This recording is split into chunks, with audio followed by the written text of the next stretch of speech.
Halo semua, pada pembelajaran kali ini kita akan membahas pasar modal. Yang pertama itu kita mulai dari pengertiannya.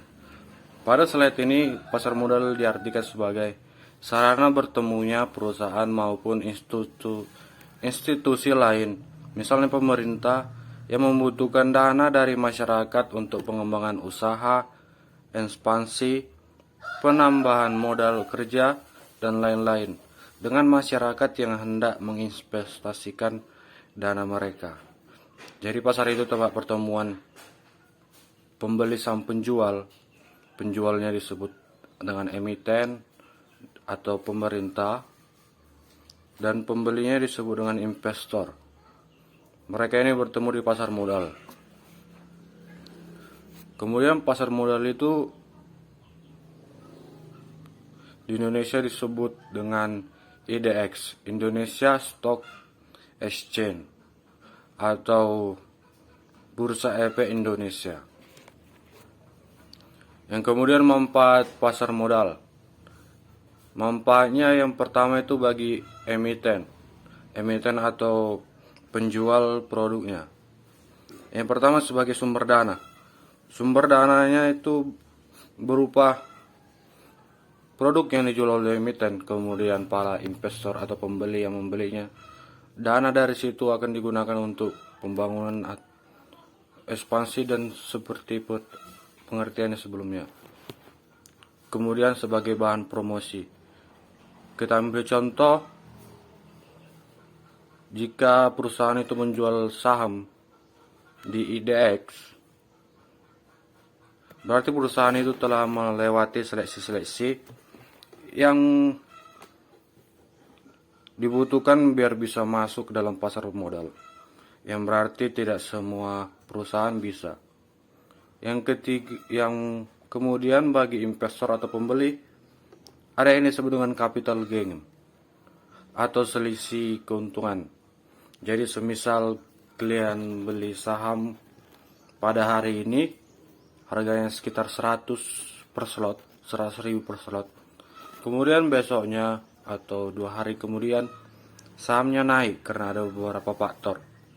Naik menjadi 120. Selisihnya itu berarti 20.000, disitulah disebut dengan capital gain. Kemudian tabungan masa depan. Banyak yang bilang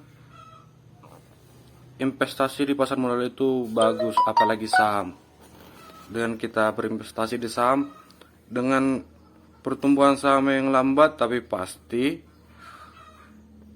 jika kita menabung pada hari ini 5 tahun atau 10 tahun ke depan pasti uang kita akan bertambah. Nilainya bertambah. Bukan kalau kita megang tabung 100.000 sekarang kan, mau itu tahun depan atau 2 tahun kemudian harganya bisa turun. Kayak beli 100.000 bisa lah beli daging 1 kilo, daging sapi 1 kilo. Tapi kan 2 tahun kemudian nggak mungkin bisa lagi 1 kilo. Yang ketiga itu bagi pemerintah. Kenapa pemerintah memperbolehkan adanya terjadi pasar modal? Yang pertama itu sumber pendapatan negara berupa pajak. Jadi jika ada transaksi antara emiten dan investor, ada pajak yang terjadi, ada pajak yang dikenai untuk transaksi tersebut. Itulah sumber pendapatan negara. Yang kedua itu membantu menjalankan roda perekonomian. Jika ada kegiatan ekonomi seperti jual beli, itu akan meningkatkan roda ekonomi suatu negara, seperti pengurangannya pengangguran dan lain sebagainya. Yang ketiga, menarik investor asing ke dalam negeri.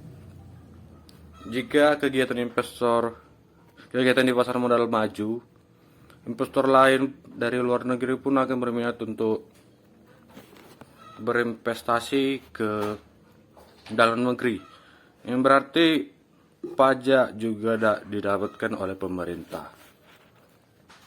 Kemudian apa saja yang dijual atau diperdagangkan? Yang pertama itu yang paling terkenal adalah saham. Saham adalah bukti kepemilikan nilai sebuah perusahaan atau bukti penyertaan modal. Pemilik saham juga memiliki hak untuk mendapatkan dividen sesuai dengan jumlah saham yang dimilikinya. Berarti perusahaan akan menjual hak kepemilikan perusahaan yang berbentuk surat kepada masyarakat. Contoh gambarnya ada seperti di berikut. Yang kemudian dia obligasi. Obligasi adalah surat berharga atau sertifikat yang berisi perjanjian antara perusahaan emiten sebagai peminjam dana dengan investor sebagai pemberi dana.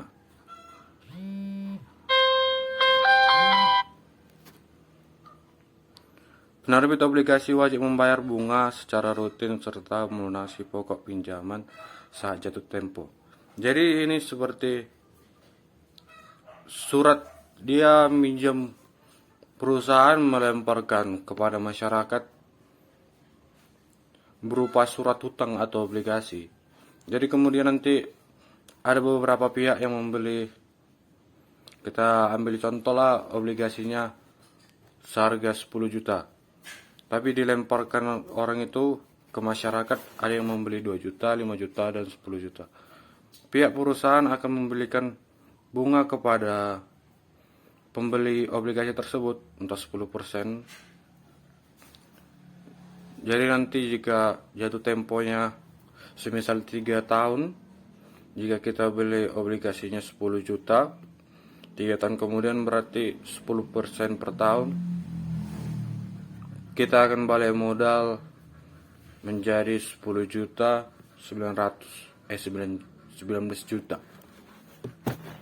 Yang ketiga adalah reksadana. Reksadana adalah wadah atau pola pengolahan dana atau modal bagi sekumpulan investor untuk berinvestasi dalam instrumen-instrumen investasi yang tersedia di pasar modal dengan cara membeli unit penyertaan reksadana.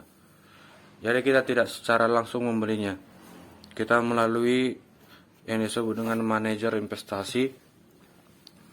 Manajer investasi itu yang akan mengumpulkan dana untuk membeli produk-produk di pasar modal tersebut. Sekian dari saya. Terima kasih.